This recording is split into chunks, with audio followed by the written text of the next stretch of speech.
Welcome everyone to the next in our series of webinars by the Statistical Consulting section, specifically our Pathways to Promotion Committee. Welcome everyone for joining us, and we are recording this. And I'll show you the link in a couple slides, but we record all of our webinars, so you'll be able to access them later for all this good information in perpetuity. Today, we are talking about the art of negotiating, growing your influence through power skills. And we have a great set of presenters today who I'm going to introduce ahead of each of their presentations. And then we're going to have time for questions and some breakout rooms. So again, here is the general agenda. So just this brief introduction by me, Terry Vasilopoulos, your MC for today. And then we'll have the speaker presentations, a panel discussion, and make sure you drop questions in the chat. We'll be keeping that monitored for what you'd like to ask the panelists. And then we will have breakout rooms specific to each panelist and a general room, so you can ask further questions on more specific topics. So I just wanted to give a brief intro for some of our consulting activities and the activities of the Pathway Promotions Committee. As we, through your responses on our surveys, we know that several of you aren't in ASA, so we want to tell you some of the resources that we have. Our consulting activities, we have a lot of networking and other types of committees that you can be a part of to help your career. We have the General Academic Statistics Consulting Hangout Center, and that is run by Clark Kogan. So contact him if you're interested for doing this. The schedule changes depending on who can join and such. So make sure you contact him to get all that information. We have our Collaborative Healthcare Networking Group, and that is every other month. So and I'm part of this group, and we meet to talk about specifics with collaboration consulting in the healthcare setting. And that is run by Rob Podolsky. So make sure you email him if you're interested in that. And then there's another meetup for statistical consultants, and this is a mix of all of us. And that's run monthly by David Shalane. And then our Pathways to Promotion Committee, which has been going strong for a couple of years now. We're academic consultants with a keen interest in professional development of our members. And that meets monthly, and that is headed by our fearless chair, Margaret Stedman. So please email her if you're interested in that. So just some other things about statistical consulting section. We do have LinkedIn and Twitter. Oh, I don't have the new Twitter. We also have a Twitter for Pathways to Promotion, which I have not put on. But just a couple more things for statistical consulting. We do try to foster a community of statistical practitioners across different disciplines, and we support ASA members by multiple types of resources. Here is the email, or not the email, the web address to go look at all of our resources on the web page. I'll keep this up for a second. Our current chair is Maggie, and so you can email her about anything with the section. Thank you, Emily. Our Twitter for Pathways to Promotion is super new, so I forgot to put it in the slide. So that's in the chat. And I showed you our LinkedIn and Twitter ahead of time. Now for Pathways to Promotion Committee. This committee is awesome. It is a subcommittee at the Statistical Consulting section, but we've just kind of grown and do a lot of different activities. Our mission is to develop recommendation tools to help the advancement of non-tenure track collaborative academic statisticians, but we've really grown to do statisticians at all different training levels, as you'll see with some of the webinars that I'll show you that we've done already. And again, email Margaret if you're interested. Here's a link to our webinars. I have a QR code. I'll keep this up for a second if people want to take a screenshot or something. All of our previous webinars are on YouTube. Our first two webinars were about promotion activities for collaborative statisticians. Our first one specifically in research and teaching institutions. Our second one, which was a year ago, was developing your first packet. And then our most recent one this past spring was actually perspectives for staff statisticians. And so we had an excellent webinar panel for that as well. So without further ado, again, introduce myself. I'm Terry Vasilopoulos. I am at the University of Florida, and I split time between anesthesiology and orthopedic surgery as a statistical consultant for faculty and trainees in these fields. So instructions for today, again, submit questions anytime during the presentation in the chat feature. We are compiling them. Then we'll have our Q&A session after all of our presenters give their talks, and then we'll have breakout rooms for even further discussion.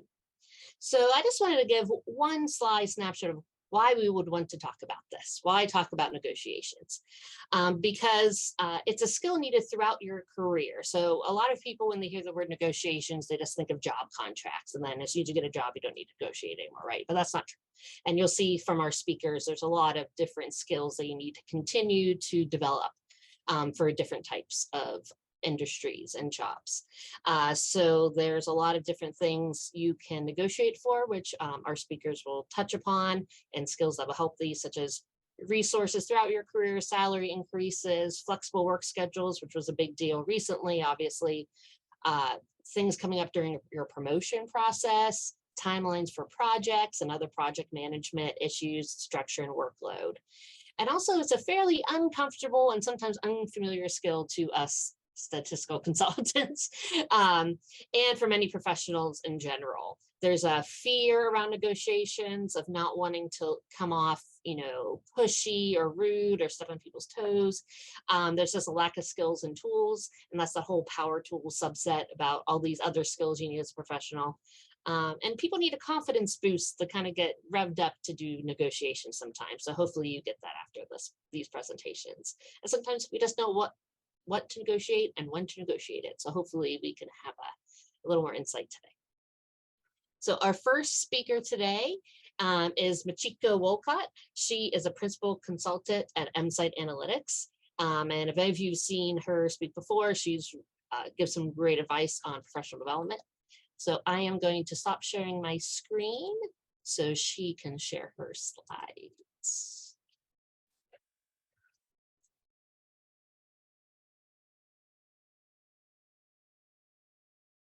All right, excellent. Thank you so much. Can y'all hear me okay? Hopefully. All right, so thank you very much for the introduction. And so I'm gonna look at negotiation from the angle of kind of working effectively with others. A little bit different from, when we think of like career development, it's not, necessarily like directly about going up the ladder and so forth. But that said, obviously, how you work with others is a big factor in moving up the career ladder, right? So we'll look at it from that perspective, and then hopefully I'll address some of the concerns or questions or that you might have. So I want to start by quoting a recent tweet that I saw from Alan Weiss. So he is essentially this is my own words, but father of modern independent consulting practices, just in general, not necessarily statistical, but just in general. So if you regularly follow the ASA consulting session, you may have seen me refer to him from time to time because I do sort of pull a lot of his stuff.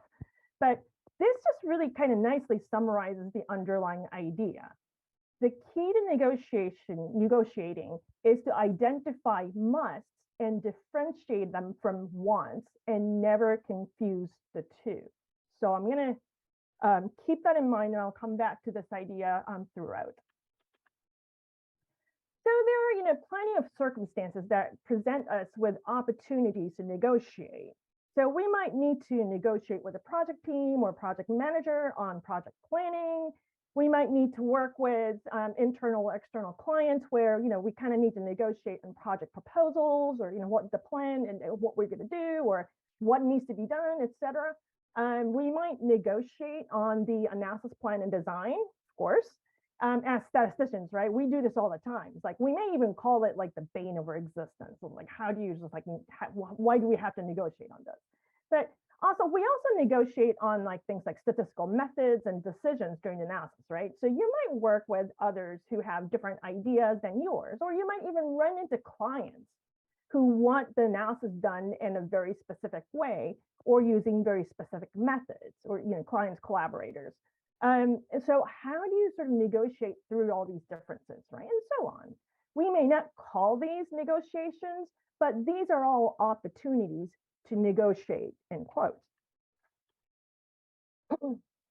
So one of our biggest barriers in these scenarios have to do with, we kind of fall into the trap of insisting that there is really just one option, and that one option is equally the option for our peers and clients.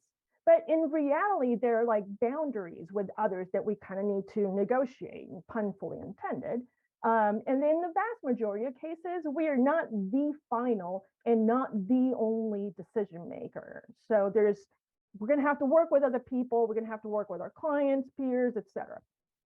But when we don't agree with something, our instinct, our like kind of first instinct is say, well, you can't do that. And we might even insist, and perhaps even in the name of professional integrity, right? But we dig our heels in doing that. And this is, not only ineffective, but also kind of risks that others just plain stop listening to us all total. So that's obviously not good for you or the profession for that matter. The bottom line is that, no one wants to hear what cannot be done. At the end of the day, people need to know what can be done. And so we have to figure out a way to flip that. The idea then is to give others a set of valid options with pros and cons for each. So all options should contain the true must, going back to the whole must versus wants, right? All options should contain the real must, but each option should reflect the various kind of wants of the different parties involved, and present it in a way that says, well, if we do this, these are the consequences. Again, don't go into these discussions as if everything is a must. Again, don't confuse the must and the wants. So then how do you do this? Now, this is a framework that I use a lot in a lot of situations, and I often even present things in this format. It doesn't have to be in this format, but it's just kind of the idea of presenting different options. The first thing is to always provide 3 options. And even when you think there's only one option, look for 3. In our line of work, if you only see one option, you're probably confusing the musts with wants. Then, you kind of set the clear expectations for each option. So you can come up with your best recommended option. You can come up with sort of like a middle of the line option. This is sort of like the, if you would, average option, if you would, and then you can have the worst viable option. This is kind of like, okay, this is the absolute minimum I'm willing to compromise, right? And then, what are the pros and cons or advantages of each option or benefits? Yeah. What are benefits and cons, and so disadvantages of the option. So you've got the risks, limitations, dependencies, assumptions, those kind of things that are sort of negative consequences, right? And then finally, what is the cost? So this is not just a financial cost, although that's obviously important, but you got time, effort, you got regulatory costs, you got reputational costs for not just you, but for the person you're working with, and opportunity costs, just to name a few. There are a whole bunch of other different costs that you might run into. But presenting it as an option also kind of helps us rationalize the decision by isolating some of the emotions that come with the negotiating. So, we all think that what we do is kind of rational, but we're all, pretty emotional beings, and much more than we realize. So we want to try to avoid making it into a yes or no choice, which sort of becomes emotional very quickly. Now, the flavors in these will vary in, different situations, cultures, countries, industries, etc. Right? Different things are important or even possible, in different situations. The criteria for pros and cons might be different. The definition of what is viable might be different. The costs will be different. And then there are etiquettes around how you build up to and present the options that could be different depending on where you are, physically and sort of organizationally speaking, or in terms of relationships. But the underlying idea is to rationalize the decision by presenting options. And people like options just in general. They may even come back and say, hey, I don't know, pick one for me. And that's great if that happens. That's probably the best case scenario. And finally, don't forget that doing nothing or zero may actually be a valid option depending on the situation. Now, that doesn't always apply. Like, if you're presenting a project proposal to an external client, well, not doing anything is, well, that means you don't have sales, so that doesn't make sense. But in a lot of cases, doing nothing is a valid option more often than we realize. So just to put some example of, and my own example from here, it's a real example from my own practice. These are the actual options I presented to a client for a project.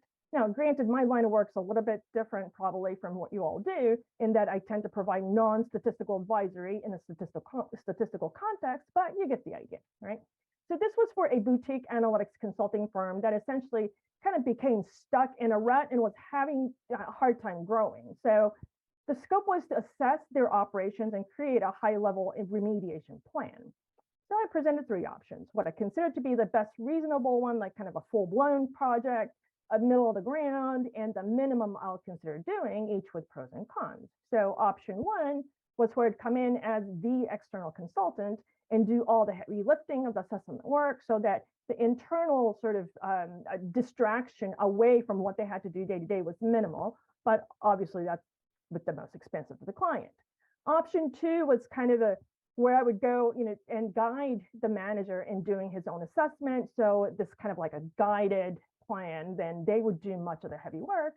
And then option 3 was where I'd basically do the consulting here and there for support, just advice, giving advice essentially, and of course the least expensive to the client.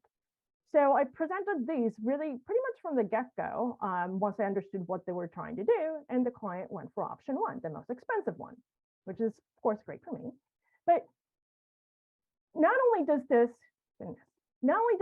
kind of reduce the back and forth of negotiating, but you actually end up with a client selecting the best option probably more often than if you communicate just the best option, because you'll see sort of like, okay, these are the things I can do. What's good for me? What's the best for me? Or at least what's the best one that I can think of for myself given the situation. So that's you give the client, or you give whoever it is that you're working with, option for them to choose and for them to understand what's best for them. So what's the moral of the story, right? I am a self-professed habitual abuser of the 80-20 rule.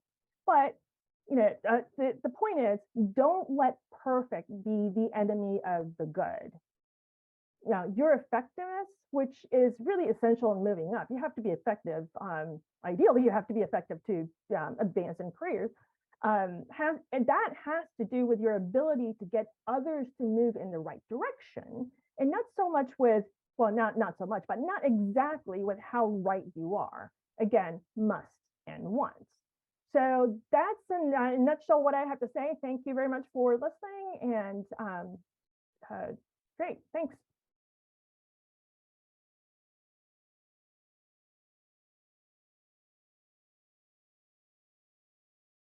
Thank you. I love the perfect being the enemy of good advice. That is, I think a lot of us need to heed that sometimes to make things move forward. Let me share my screen again just to do our introduction.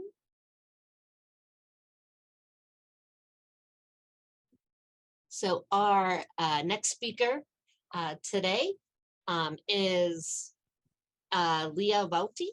She is at the Northwestern University Feinberg School of Medicine. She's director of Biostatistics Collaboration Center, and she's a professor in 2 departments, Department of Preventative Medicine and Biostatistics, as well as the Department of Psychiatry and Behavioral Sciences. So let's welcome Leah. Let me stop sharing again.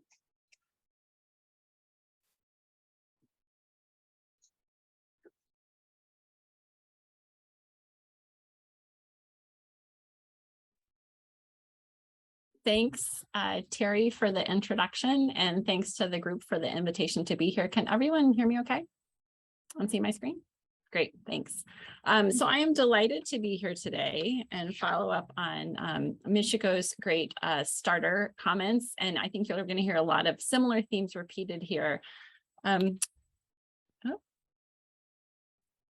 just to let you know where I'm coming from. I am a statistician by training, a biostatistician by practice, but have sort of, learned a lot about negotiation along the way and taken some courses in it as well. Things I've negotiated for myself include job offers, leadership positions, salaries, raises, resources. Things I've negotiated for my group, which is a biostatistics collaborative core here at Northwestern, include resources, raises, promotions, and job offers. But there's also some additional negotiation experience that I think people may identify with. That is, negotiation just isn't for the workplace. It also spills over into one's personal life with family members or friends or significant others. Some of my additional negotiation experience that's maybe the toughest comes from toddlers and teenagers. Toddlers, because they're not super rational actors and they definitely cannot distinguish wants from musts.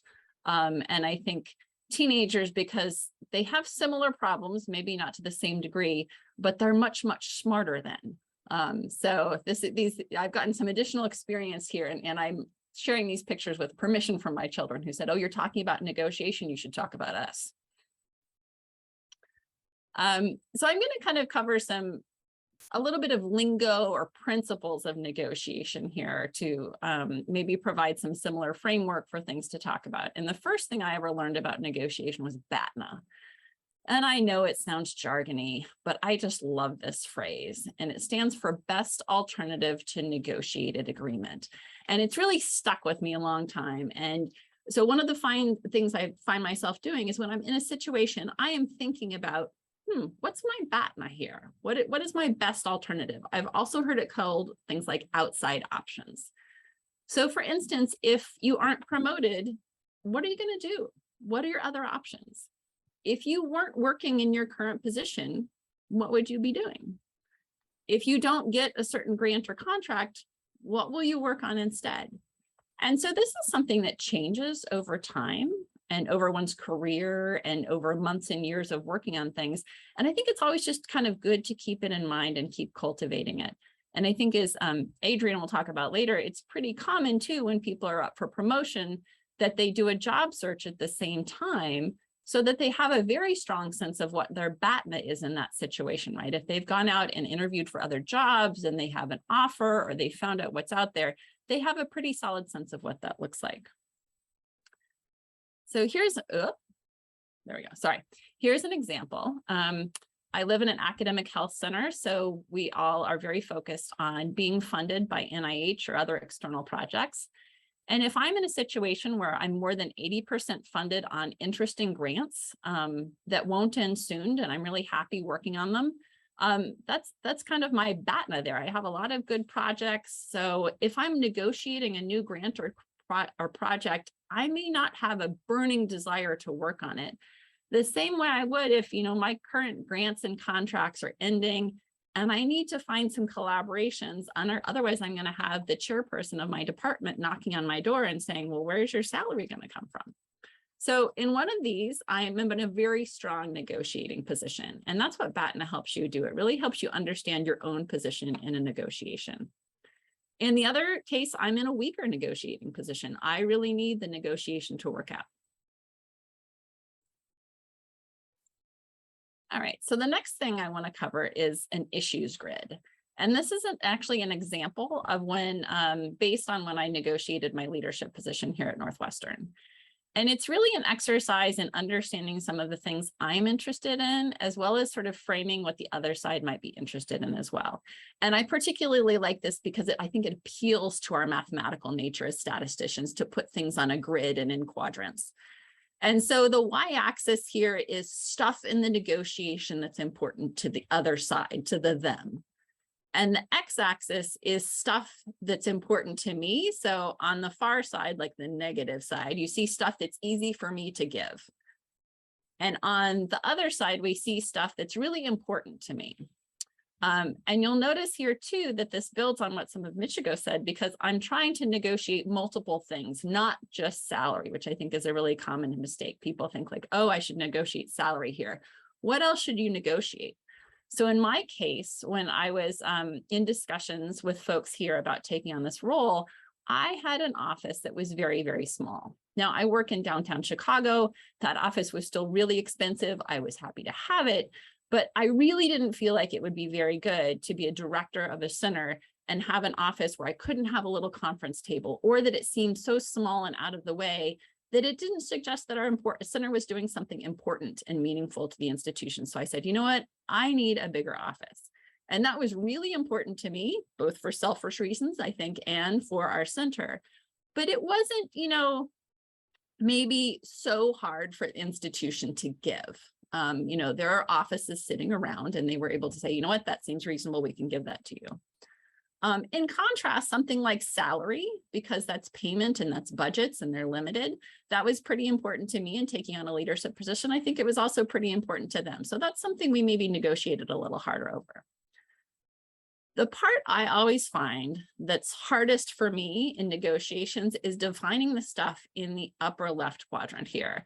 The things that are really easy for me to give and important for the other side, because I have a very clear idea of what I want out of a negotiation, or I must have out of a negotiation. It's harder to get in the headspace of the other side. But I think that's one of the really important things in an issues matrix is it makes you think about what are some things that the other side might really like about this?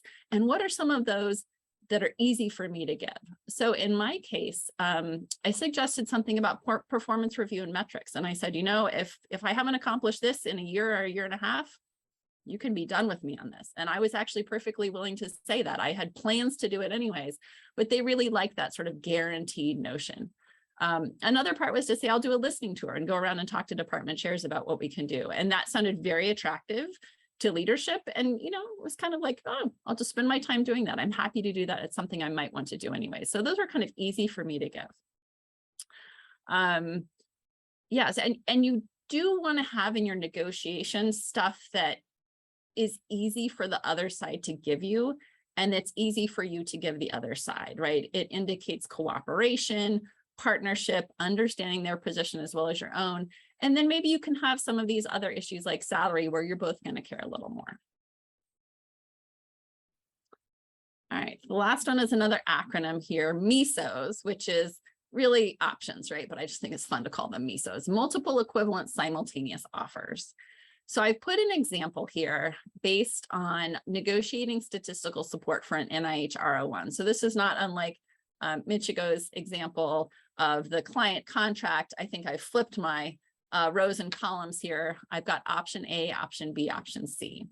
And this is actually based on an existing document that I developed with some colleagues here listed at the bottom in the reference and that we have online, where we kind of have this gridded matrix showing possibilities for biostatistics effort allocation in NIH grants.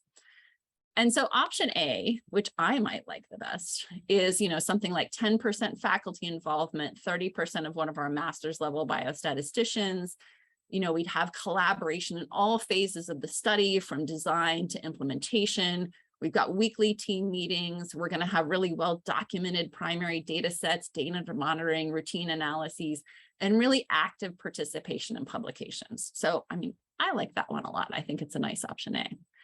But, in some cases, a grant may not need that much, or maybe an investigator can't afford that much. And so maybe we need to think about other ways to provide adequate biostatistics collaboration to the grant that maybe aren't as expensive.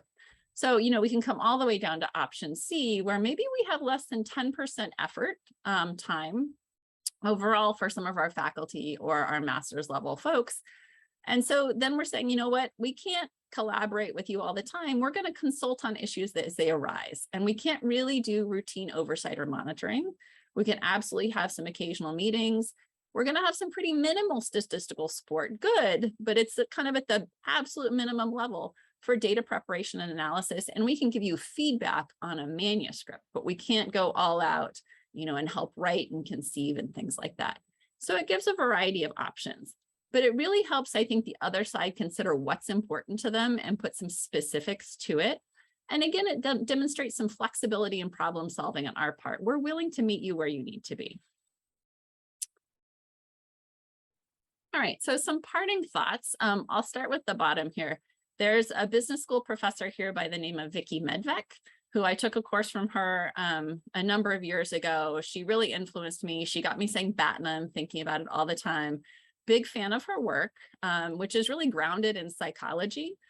She's written a book called Negotiate Without Fear, which I just want to mention is something I've looked at, and some of these principles are discussed in more. I will warn this crowd that it's pretty heavy on, people who are negotiating, multi-billion-dollar deals and corporate stuff and things that's like way outside of my lane. But there's still these nuggets here, things about BATNA and MESOs, and she goes into, reservation points and starting and, how do you have the conversation? So I do recommend it. Sometimes you just have to skip some of the merger and acquisition parts, or at least I did. But just some final parting thoughts then. Negotiations or conversations, they don't really have to be contentious. And so I think it's really important to understand both sides. When you can, it's great if you can open first and start high. It sets the bar and it gives you room to move down to what you hope to get. Sometimes it takes a lot to say, I want to ask somebody for X many thousand or X many $1 million. But once you can get comfortable saying that and realizing maybe you're willing to come down, it gives you some room. And the final piece of advice I have is to savor the ask. I think sometimes in the professional world, when we're offered opportunities, we tend to say yes very, very quickly, right? You're super excited. And I will give the example here of the first time I was ever offered a real job out of college. I'd finished a day of interviews. I knew this place was my first choice. I was really excited about it. And I was offered the job in my last meeting of the day. And I was so pleased and so dumbfounded that I accepted it on the spot without any discussion about like what the salary would be. And the person who offered it to me even said, don't you want to know the salary? And I was like, oh yeah, that'd be a good plan. So I completely forgot to negotiate for anything. I think I've learned a little more since then.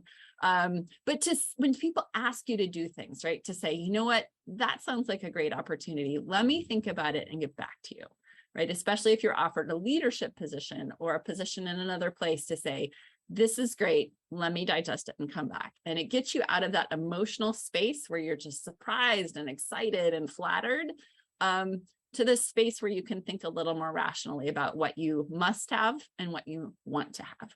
So with that, thank you very much.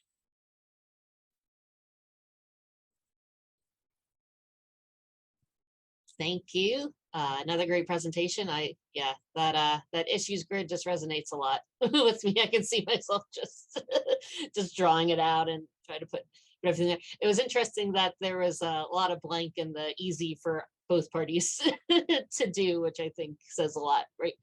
All right, thank you again. So our last but certainly not least speaker today is Adrian Coles. He is the Director of Biostatistics at Global Biometrics and Data Science at Bristol Myers Squibb.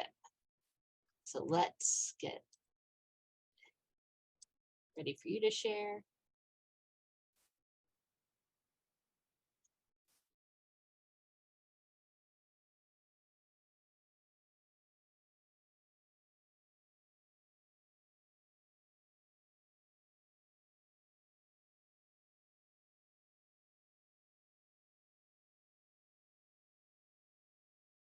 Let me unmute myself. Let's start there.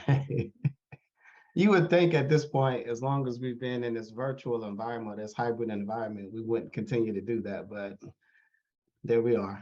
Anyway, thanks for the opportunity to come and to be a part of this session today.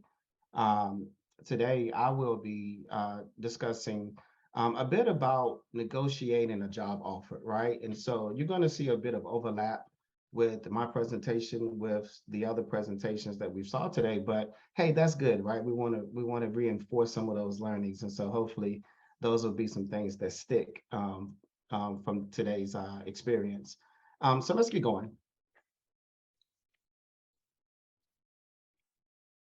Okay, so I wanted to get started really by getting to the heart of the matter, right? And I think, some of my other co-presenters today have already touched on this, but I wanted to spend just a few moments really digging into the definition of negotiation. And from that exercise, I wanted to really highlight a couple of key features, right? So to start, when we think about the definition of negotiation or to negotiate, um, various sources are going to describe this a little differently, but I think there are some commonalities that we see across these definitions. And so if you look at Merriam-Webster's definition, if you look at the definition on dictionary.com, Cambridge, and you can go to a number of other sources, there are some key things that stand out that I want to really stress. You note here that I've highlighted the fact that negotiations happen with other people, right? And I think Leah, let me put you all nice faces back on the screen so that I don't have to keep looking to the side, right? And I think Leah just said something when she was referencing a book. She mentioned that negotiation is grounded in psychology, right? And I think that is the first thing that we need to understand if we desire to grow our negotiation skills, right? And so a key takeaway from sort of exploring these definitions is that we learned that negotiating is a critical people skill, right? It's not just a business tactic. It's not just the skill you use to get what you want, but this is a critical people skill that helps us to resolve conflict and enable healthy relationships, right? And from my perspective, and I've had the opportunity to have a few jobs now since I've graduated from graduate school. From my perspective, the way you negotiate often sets a climate for what that relationship will look like, at least in the beginning of your time at that organization, right? And so understand that this is a critical people skill, a power skill that helps us to resolve conflict and enable healthy relationships. So it is certainly to our advantage to grow our negotiation skills. I just believe that when negotiation is done well, there are 5 components of emotional intelligence that we are really leaning into, right? We are utilizing our social skills. We are demonstrating that we are self-aware, right? Understanding the difference between our wants and our needs, as someone said earlier. We're demonstrating the ability to self-regulate. We want to self-regulate our emotions as we're in this process. We need to show empathy, and we're going to touch on that in a little bit. And then we also demonstrate our decision-making ability, right? So you really do see all of these elements of emotional intelligence show up and be represented when you're engaged in any type of negotiation, especially a negotiation for a job offer. Okay. So how does this people skill or this power skill apply to job offers, right? And Leah touched on this a bit. Some of what you may um, use in your attempt to be promoted or to ascend in your organization. Well, some of those skills are going to also be very transferable to what you would do when you're trying to come into an organization, right? But there are 5 components of negotiations that I really think highlight this connection with emotional intelligence that I want to share today. Number one, know what you want, right? And so we've touched on this, right? Do you know your wants from your needs? Are you able to start this process with a clear understanding of what it is that you would like to obtain through this process? So you got to start there. Do I know what I want? The second item that I think that really speaks to emotional intelligence is don't underestimate the importance of likability. Again, we are engaged in the people business, right? And so this part of that business is going to help you to get a new job. But don't forget that your interactions will still be rooted in this broader psychology and how we interact with people, right? For example, when I say likability, there's a way you can ask for your want without being abrasive, right? Or without being accusatory, or without rubbing someone the wrong way, and learning how to present your want in such a way that is received well is certainly helpful when you're thinking about a job offer, right? So don't underestimate the importance of likability. Number 3, help them understand why you deserve what you are requesting, right? I was chatting with a good friend of mine the other day, and she was pursuing a different role in an organization. And she wanted to, increase the salary, at least make an ask to increase the salary. And, I think that's a great thing to do. but why do you think you deserve that much more, right? If you look across so many of the websites, so many of the resources that are available, and you look at what the salary should be for a person with your number of years of experience, with the book of work that you're bringing to the table, what is it in addition that you're bringing that you think would justify that additional ask, right? You should do it, but help them understand why the value you bring is more than what that compensation, initially reflects. The next thing is understand the person across the table. What are the drivers for their decision, right? What things are important to them? That is critical, right? If I have an understanding of what you value, if I have an understanding of what your need is, what your priorities are, then when I'm thinking about presenting my why or telling my story, or helping you to understand why I deserve what it is that I'm requesting, now I can speak in a language that you better understand. I can speak the language of your need, right? And that becomes very critical when you're negotiating. Don't speak the language of your want, speak the language of their need, right? Last, understand their constraints, right? And for me, this really speaks to empathy, right? You may be interacting with someone in an organization who is limited by budget, who is limited by space, who is limited by policies. There could be a number of constraints, right? And if you are um, so steadfast in getting this thing that you want when it's not something you need, you may miss a wonderful opportunity because you haven't taken time to understand the constraints that may be informing that person's decision or what they're bringing to the table in the negotiation. Again, so this is, to me, this is the human element of it, right? Understanding how emotional intelligence plays a role in successful negotiations. I put here a reference. So I'm a huge fan of Harvard Business Review. So much of my learnings, on power skills and people skills, communication, business strategies, I spent a lot of time in this periodical. So if you are also a fan of that genre of information, then I certainly, will point you in that direction. And so a lot of what I'm sharing here, not only have I experienced this in my own negotiations, but I think is summarized very well in an article by the gentleman that you see referenced here. Okay. All right. So now let's talk about some actual tactics that I've found to be helpful, right?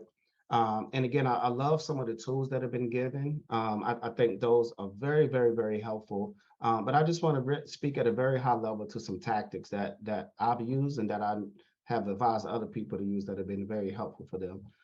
So one, leverage constraints in the labor market to your advantage, right? So when you're trying to get a role and you understand that the labor market is tight, you can use that to your advantage in your negotiations, right? Again, it's understanding the need on the other side of the table. Is this an urgent need? Is this a good to have for them? There was a point in time that I worked for a company and we sort of had this general policy that you always hire for talent and you find a role after you hire, right?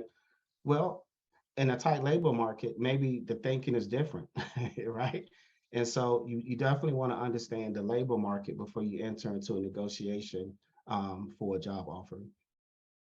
This is very critical. And again, this gets back to the people business that I spoke to earlier. You really want to think about the intent of the question, not just the question, right?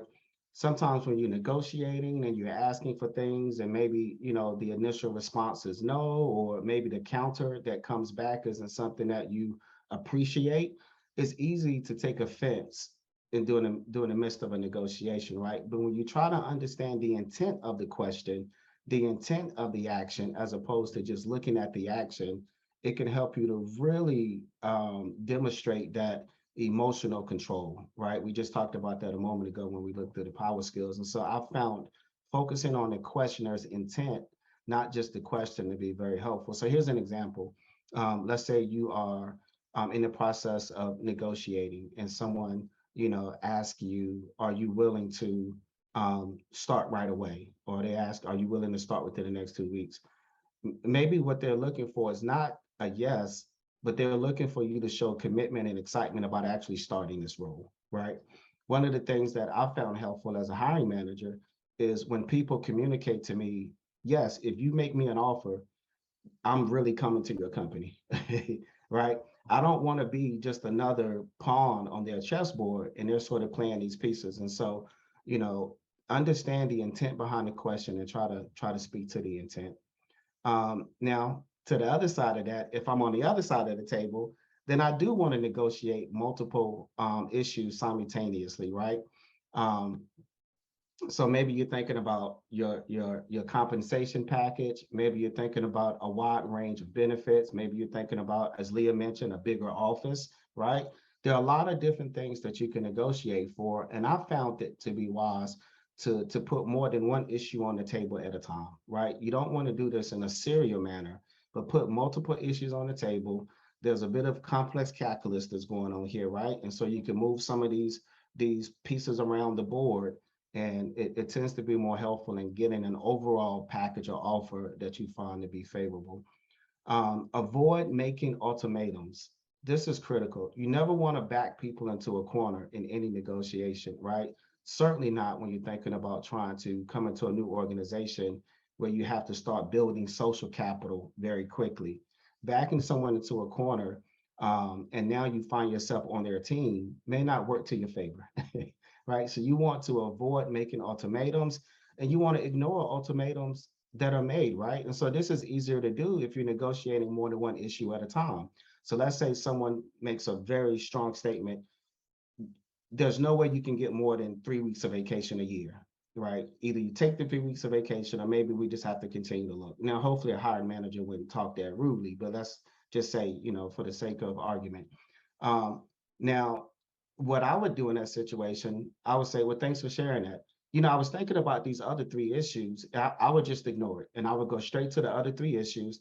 And if we found alignment and agreement in those issues, then maybe that's not a non-factor and I don't have to come back to that. Or maybe if the negotiation takes more than a day to occur, you can come back and you can revisit that topic at a later time.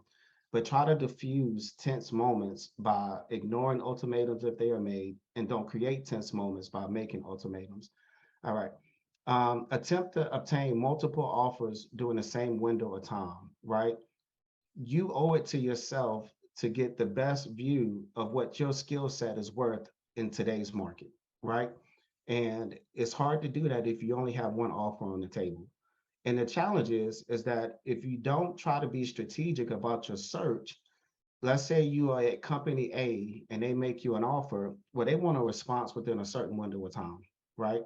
And now, if you haven't thought strategically about when you were doing your interviewing and trying to get people on your calendar, trying to get these interviews on the calendar during a small window, you may find yourself in a position where you're not able to leverage these outside offers to help you make a good decision, right? So do try to obtain multiple offers during the same window of time. And here's the last one that I share. Don't negotiate just to negotiate. Don't do that. People will often look at that as just being petty, right? Know what you value the most, understand what's most important to you in the overall package, right? And really push for those things that matter the most. Now, if there are things that you just absolutely cannot deal with, then you want to negotiate those. But don't negotiate just for the sake of negotiating, right? If someone gives you a very strong and competitive offer up front, you don't have to counter that offer, right? You can say, hey, great, you hit my number, or you went higher than my number. I'm happy with that. Um, Especially if you can't convince them why you deserve the additional bump that you may be asking for, right? But yeah, so I always advise people, know what you want, understand that going into the negotiation, and do not negotiate just for the sake of negotiating. All right, and so to sort of wrap this up, and I'm really looking forward to participating in the Q&A as well. I really want to leave you with two thoughts. Again, negotiating is a critical people skill. It's not just a tool to get what you want. This is a people skill that has broad utility in your life, right? It is absolutely going to help you to resolve conflict. I love Leah's example about the toddlers and the teenagers because we may be talking about job offers, but these skills are very transferable to every other relationship you have in your life, right? So it's a people skill that helps you to resolve conflict and enable healthy relationships. And also, you always want to make sure that however you participate in your negotiation, you want to be a person who is bringing fairness and balance to that table, so that both parties can feel satisfied at the end of that experience. You don't want to go into a new job with someone who feels a little salty with you because you pushed them and they understand, because you understood that they had a very critical and urgent need. That's not a good setup for success in that new environment. So with that being said, I will stop sharing my slides and looking forward to answering some questions. Thank you so much. I really like the humanized view of the negotiations, especially keeping in mind that you do have to work with these people afterwards, probably, hopefully. All right. So just bringing up the slide to say we are on to the panel discussion portion. Thank you again, Michiko, Leah, and Adrian for your great presentations. And we have just questions pouring in. So I'm going to moderate those. And some are for some specific presentations and some are more general. So first, I think just a quick one came from Michiko. What is the 80-20 rule that you mentioned?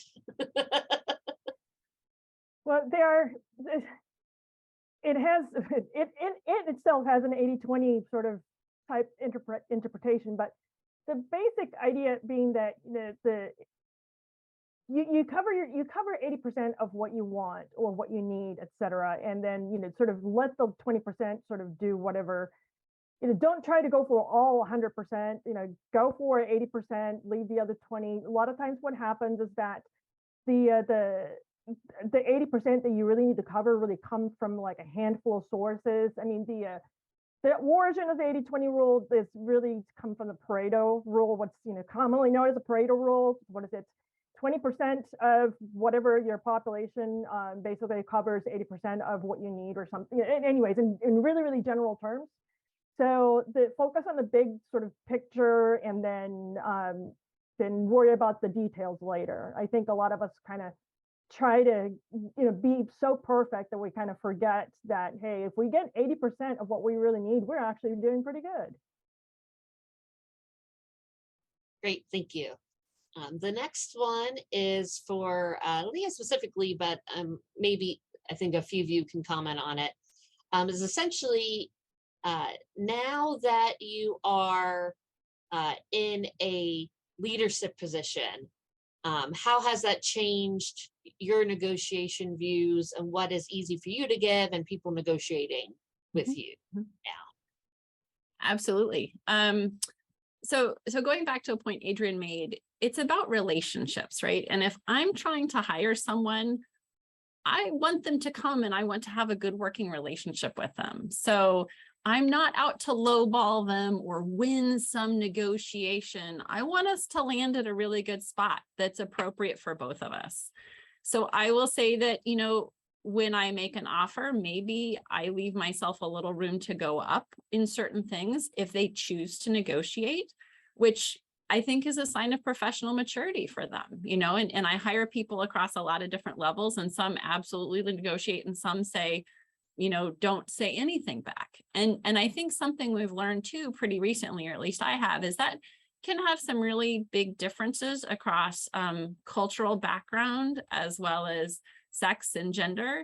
And so one thing I'm really careful about that too, I think now that I'm in the manager position, is to realize some groups may not be as likely to negotiate as others. And I don't want to create some, perpetuating inequities in my compensation packages for people because of that. So I will say that, when we hire a group of people and if someone negotiates and someone doesn't, I make sure they both get the best offer that was the final offer. So we've, like many biostat groups, we've grown a lot recently. I hired 5 people over the past 6 months. And they all got equivalent offers, which were the same as the best offer that was negotiated for. And so that's really, really important to me to keep that. Yeah, because these are relationships and I want to see them maintained. Yeah.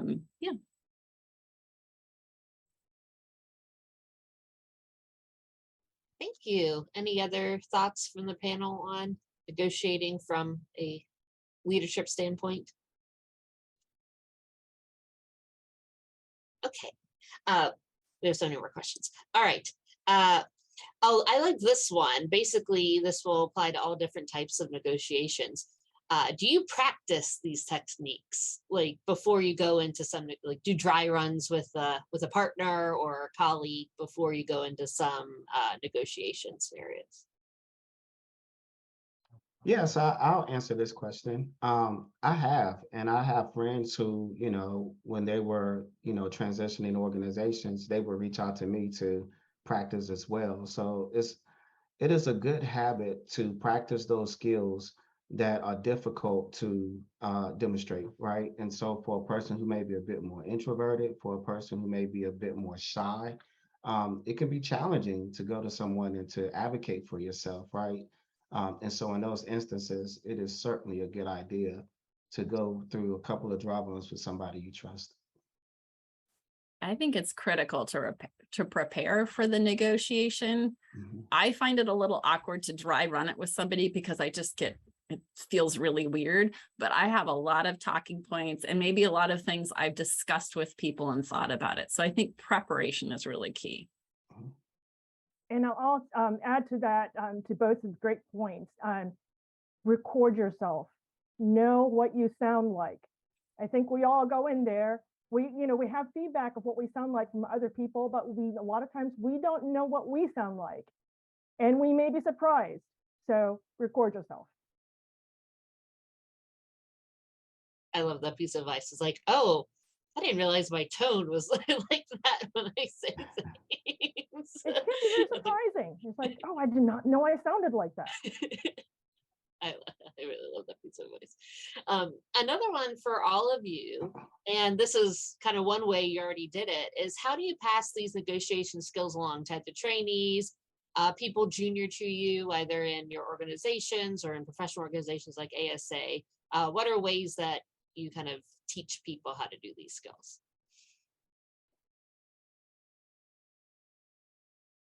Yeah, again, I guess I'll jump out there and provide some thoughts.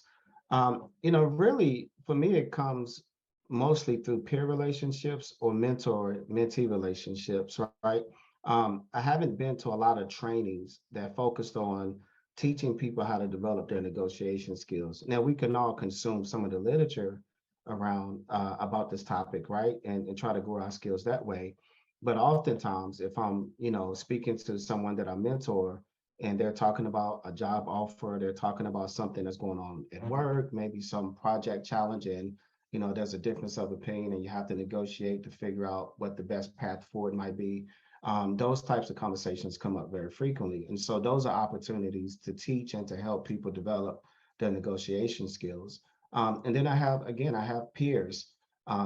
You know, when we're going through things, you know, we reach out to one another and we bounce things off of each other. And a lot of times the topics of those conversations end up drifting into this space where we're talking about how to negotiate, to make sure that what we walk away with from whatever that thing is that's going on, that we feel that we don't feel slighted, you know. So um, it's really twofold. But again, it goes through one-on-one interactions through close relationships, not typically in a broad setting like this.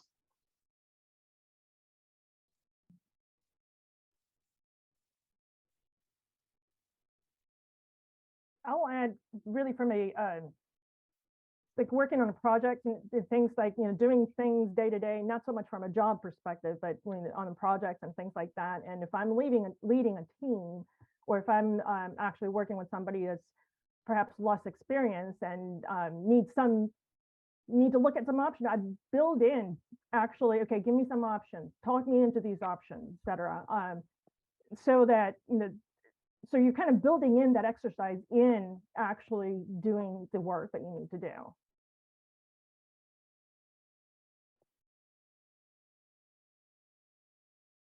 Great, thank you.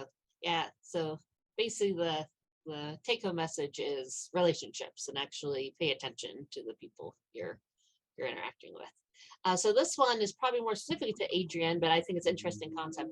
What are times when, say, there is an ultimatum type thing that exists in a negotiation? So how do you handle that in a negotiation? Say there's something that is an absolute stop for you. How do you handle that without making it sound like an ultimatum in the negotiation? Um, I think you handle it one by making sure that the person with whom you negotiate understands your value and understands not your value, but your values, right? And why that particular topic is very important to you. And I'm sorry, there's a gentleman outside cutting grass, and so it's probably a bit loud. But for example, right, if you really need a hybrid, working structure because you want to have a more flexible lifestyle where you can interact with your children or other people that you have at home or for whatever reason, right? Maybe you are coming to a company who's saying, well, we're really trying to get people back into the office. We want a more in-person interaction going forward. And so if you're not going to allow me to work in a hybrid manner, but then maybe, I need to pull back, my interest in this company. And so in a situation like that, as an example, I would put out there that I need to be in a hybrid environment and the why behind my need, right? And what I've learned is that while it is an ultimatum, but telling your story in a way that touches the hearts of other people is one way to get that flexibility in company policies, that would allow you to be able to be successful in that negotiation. Again, it's all about relationships, and these are people skills, and most people will understand the conditions in a person's life that may require them to need a more hybrid working format. So that's just one example that comes to mind on the fly. But again, it's all about trying to communicate the why behind the what, and make sure that you try to speak to that person's need in their heart in doing so. And I want to piggyback on that one a little bit. I absolutely agree that talking about the why behind the what can actually take it out of being an ultimatum to more about being an honest conversation about what you're interested in and what you need. And I have an example in mind, and I could go in and say, if you don't pay me more, I'm going to go looking around to see what's available to me, right? That's an ultimatum, and it's kind of ugly and it's kind of threatening. Or I can say, you know what? I love being here. I love my colleagues. I love the projects. I love the opportunities for professional development, but I feel like I'm underpaid. And I would be a fool if I didn't start to look around. And those are two really different ways of framing the same thing. So one's a threat and one's a, here's where I'm coming from. Can we talk about this? And the action in both cases may be the same. Maybe I am going to go look around, but it puts it out there in a way that's not threatening. And I think the problem with ultimatums is they tend to be very threatening and very bullying rather than here's where I'm coming from and what's really, really important to me. I'll add to that. You have a person mowing the grass. I've got somebody cutting tree down right outside my window. But I just wanted to add to both great points that it also sort of depends on when that ultimatum happens, right? If it happens at the very beginning, that the reaction or how you want to deal with it is going to be a little bit different. If it comes after like a long process of going back and forth, and they say, I'm so tired of it, just take it or leave it, that's a very different scenario. So just kind of paying attention to like when the ultimatum happens. Great, thanks. Another interesting one is, how do you handle when you're not negotiating with the ultimate decision maker in the process? So maybe it's a hiring manager, or maybe it's project coordinator, but it's not really the head of the project or head of the company that you're working with. So how do you handle those situations where it's not the direct decision maker you're negotiating with initially? Well, I will say at my institution, there are rules about HR has to be the ones to give the offer. So they're giving the offer, they do it in this very legally appropriate way.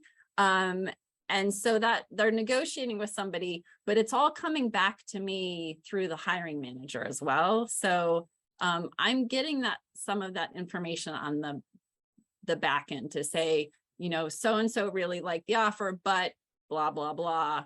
What do you want to come back with? And I'll say too, that sometimes, HR sets rules and I can't overrule them either because of salary equity, let's say. You know, I can't say, I really, really want this person, let's pay them 10% more than anybody else in this position who's already been there multiple years, right? I can't overrule that. But I would say it's important to keep communication open and understand that sometimes it may be going back to the person in the background, or I can imagine scenarios too, where you do want to reach out if it's not going well, or there's a problem, to reach out to the other contact, right? The non-HR person, and say, hey, I'm having some trouble. Could we have a conversation? Like, you know, on the side or something like that. I think there's, you know, open and transparent and honest communication, I think, can really help in those situations. Yeah, and just to add to Leah's point, right? Understanding who the decision maker is, especially in a corporate environment, because you will be interacting with someone from HR primarily, at least once you get through the interview portion, right? And there's been a decision to make an offer. The HR person would be your primary point of contact, but understand that that person is not the decision maker. And if there is a conversation that really needs to be had with that decision maker, you can request a follow-up interview. You can request another one-on-one interview with that hiring manager. And that gives you an opportunity to really express, you know, whatever your concern is or whatever your need or your want is, so that that person can take that into consideration. Now, they won't make a decision there, right? They still have to reroute whatever happens to that HR representative, but there's nothing wrong with saying, hey, I would love to have another one-on-one chat just to make sure that I understand well some of the things that we talked about the role, and then that's your opportunity to work in your additional need or your want.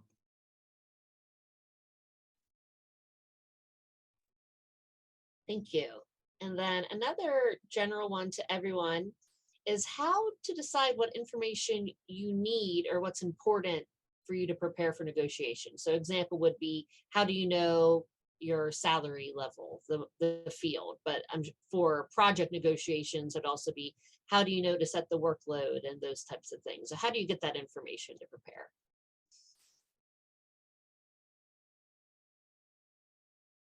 For the salary piece, I know there's been a lot in the chat about various salary surveys and whether or not they're particularly representative and who answers them and how do you get this information. And I know it's a pain, but that's where BATNA can really come in. If you've done a search and you've tested your market value at the same time you're negotiating something like that, you have a pretty strong sense of what it could be. And it may be highly, highly variable as well. You don't really know until you gather some data yourself. So I think gathering data in those situations can be really important. Yeah. And in addition to that, you know, it's not unheard of for companies to provide information on the distribution of salaries for that position or for that level, right? Now, not all companies will freely give that information, but it's certainly worth the ask, right? So once the offer comes, you know, you can speak with that HR person and say, hey, wow, it really looks like a great offer. I'm just not sure if it is though. Can you provide me any information on the distribution of salaries for people who are in this role now at your company? And sometimes they'll give you that information. They may give you like the 25th and the 75th percentile. They may give you the median salary. And then you can also use that information to help inform your decision as well. Yeah. And sorry.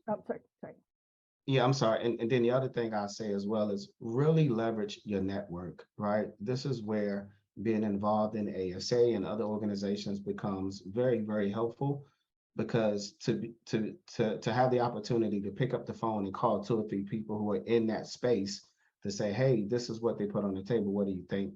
That is a very valuable commodity. So leverage your network. I just wanted to address really from the project perspective, since it was brought up as well. From projects and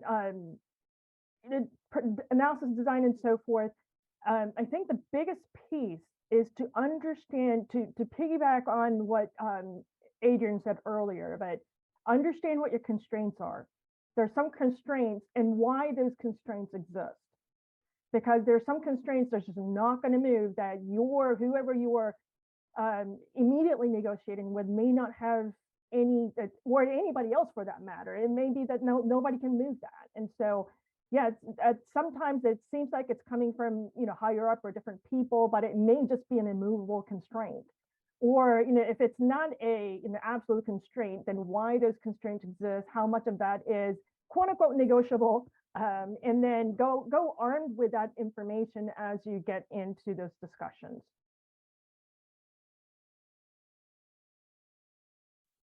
Thank you. All right, I think we're going to move on to our breakout room portion. So any other burning questions, you'll get to have a bit more one-on-one interaction with our speakers today. So just some wrap-up slides before we get to our breakout rooms. I just want to acknowledge our whole Pathways to Promotion committee. There's a lot of work that goes on to put on these webinars. Again, a special thanks to our chair, Margaret, who really drives this whole endeavor. But we have a lot of people behind the scenes compiling the questions, who did surveys, who set up the Zoom, who do the advertising. And we all kind of switch off differently for different times for different webinars. So thank you, everyone. And the support from the Statistical Consulting Association. And just a plug for some of our members at the Conference for Statistical Practice, Margaret, along with Christina, Robert, and Soumya are part of a professional development seminar. So they're doing tips and tools for professional development of isolated collaborative statisticians. So if you're going to CSP, keep the lookout for it. And CSP is my favorite conference, so I hope you go.